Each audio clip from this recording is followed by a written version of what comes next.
Cut பண்ணி வச்சுருந்ததை அந்த ஒன்றோட ஒன்று ஒட்டாதபடிக்கு நல்லா எல்லாம் ஒவ்வொன்றா எடுத்து போட்டுட்டு அது மிதந்து வரும். மேலே வெந்துருச்சுன்னா மிதந்து வரும்போது ரெடி ஆயிடுச்சுன்னு அர்த்தம்.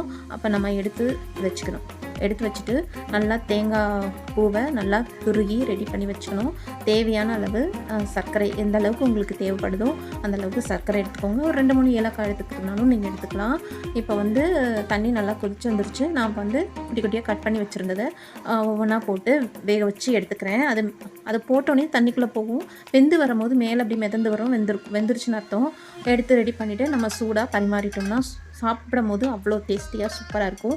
இந்த குக்கிங் நீங்கள் பண்ணி பார்க்கல அப்படின்னா வீட்டில் ட்ரை பண்ணி பாருங்கள். வீட்டில் உள்ள பிள்ளைங்களுக்குலாம் கொடுங்க. ரொம்பவே ரசித்து சாப்பிடுவாங்க. இந்த வீடியோ உங்களுக்கு பிடிச்சிருந்துச்சுன்னா லைக் பண்ணுங்கள், ஷேர் பண்ணுங்கள், கமெண்ட் பண்ணுங்கள். புதுசாக என்னோட சேனல் பார்க்குறவங்க மறக்காமல் சப்ஸ்கிரைப் பண்ணுங்கள். நெக்ஸ்ட் வீடியோவில் உங்களை சந்திக்கிறேன். Bye friends.